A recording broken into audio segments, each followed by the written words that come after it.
Good morning. I have a body behind me, so I'm enjoying my coffee this way this morning. And I kind of wanted to respond to a message I got last week. Somebody said to me, "How do you handle your bad days?" And I have way too many bad days, something like that. And it's certainly not like I have all the answers, except I do have a lot of tools from a lot of training that I've done and my own life. So my answer to that is this: how you handle your bad days depends on what you do on your good days, which maybe wasn't the answer that she wanted. But here's what I mean by that. So when we have a bad day, when we're feeling upset or depressed or anxious and worried, or we have a lot of the same thoughts that are going on and on, remembering conversations and wishing you did them differently, worried about what's going to happen next week, that all comes from patterns, certain patterns. So the body gets very used to feeling certain emotions and goes there. It's almost like addictive. And the thoughts that we think, we create neural pathways in the brain, and they go right down the neural pathway. They keep firing over and over. So in order to change that, you've got to put some tools in place and some practices. It doesn't just change automatically, right? And you do those practices on the good day. So here's an analogy that I thought of for myself, how to understand it, and I've used with clients, and it seems to work. So if you were going to go to a concert, right? You're going to go to, I'm going to say, an Elton John concert or some sort of concert that has, big grand piano and a lot of lights and a lot of stuff on the stage.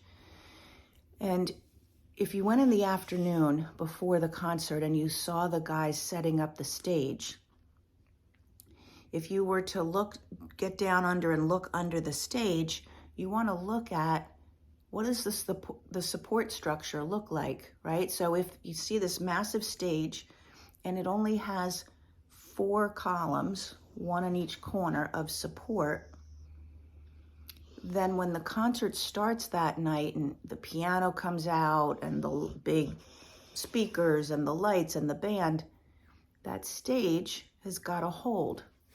Maybe it will, maybe it won't. But in the afternoon, if you went and watched the guys putting the stage up and you looked, and there's a column every 2 feet across, every 2 feet back. So when you look under there, it's just a sea of support. Then when the band comes out and the stage gets stressed by the weight, the supports will hold. And there's no issue with the show that night. There's not going to be any crashes through, all of that. So to me, it's like that. It's like, what supports are you putting in place before the stress comes, before the upset? And what things are you putting in place to complete what's happened in the past? I say complete because when we don't complete the past, it keeps showing up over and over and over. So we have to complete the past.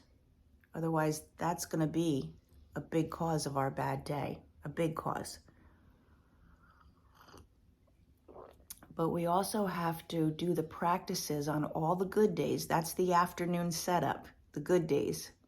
You don't wait until the show's started. You don't wait until the stress is there and then try to figure out what to do, because then the stage is crashing.